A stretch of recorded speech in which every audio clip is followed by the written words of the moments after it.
மாசத்துல ஒரு நாள் எனக்கும் என் ஹஸ்பண்டுக்கான மீ டைம் இது. அந்த மாதிரி ஒரு டேட்டுக்கு தான் இன்னைக்கு போயிருந்தோம். யூசுவலா பசங்கள கூட்டிட்டு வெளியில போற ஹேபிட் எல்லாத்துக்குமே இருக்கும்.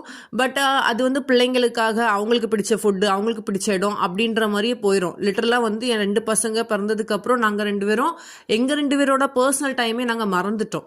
ஸோ அதனால அன்னைக்கு என்ன பண்ணிருவோம்னா, நாங்க மந்த்லி ஒன்ஸ் என் ஹஸ்பண்ட் வந்து லீவ் போட்டுருவாங்க. என் பசங்கள ஸ்கூல் அனுப்பிருவோம்.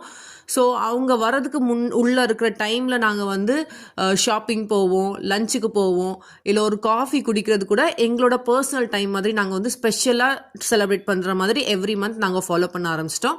ஸோ அதே மாதிரி இந்த மந்த் வந்து சரி மார்னிங்கே போகலான்னு சொல்லிட்டு ஷாப்பிங் தான் கிளம்பியிருந்தேன். யூஸ்வலாக மால் வந்து 10க்கு மேலே தான் ஓப்பன் ஆகும். ஸோ டிமார்ட் ஓப்பனாக இருந்ததுனால டிமார்ட்டில் போய் வீட்டுக்கு தேவையான ஷாப்பிங் பண்ணிட்டு இருந்தேன். வீட்டுக்கு என்ன வேணும் என்ன வேண்டான்னு 2 பேரும் பேசிக்கிட்டே ஒவ்வொரு ரேக்கில் இருக்க திங்ஸை பார்த்துக்கிட்டு ஃபன்னாக ஜாலியாக மேரேஜ் ஆன புதுசில் எப்படி சுற்றிட்டு இருந்தோமோ அந்த மாதிரி ஒரு நல்ல ஒரு சூப்பரான ஒரு டைம் ஸ்பெண்ட் பண்ண மாதிரி இருந்தது. ஸோ அதே மாதிரி வீட்டுக்குமே ஷாப்பிங் பண்ண வேண்டியது இருந்தது. ஸோ அதையுமே பார்த்து ஒவ்வொன்றா செலக்ட் பண்ணிட்டு இருந்தோம். ஆக்சுவலி இதே மாதிரி குழந்தைங்களையும் கூட்டிட்டு வரோம். ஆனால் குழந்தைங்க அவங்களுக்கு பிடிச்ச ஐட்டம் தான் எடுப்பாங்க. ஸோ இது எங்களுக்கு 2 பேத்துக்கான ஒரு பர்ஃபெக்டான ஒரு மீ டைம் மாதிரி இருந்தது. ஸோ அப்படியே ஒரு சூப்பராக ஒரு லஞ்சுக்கு போகலான்னு சொல்லிட்டு திருப்தி வெஜ் ரெஸ்டாரண்ட் போயிருந்தோம். அங்கே வந்து இந்த திருப்தி ராஜபோகம் மீல் சாப்பிட்டோம். செம்மையான மீல், பேசிக்கிட்டே ஸ்லோவாக சாப்பிட்டது சூப்பராக இருக்கும்.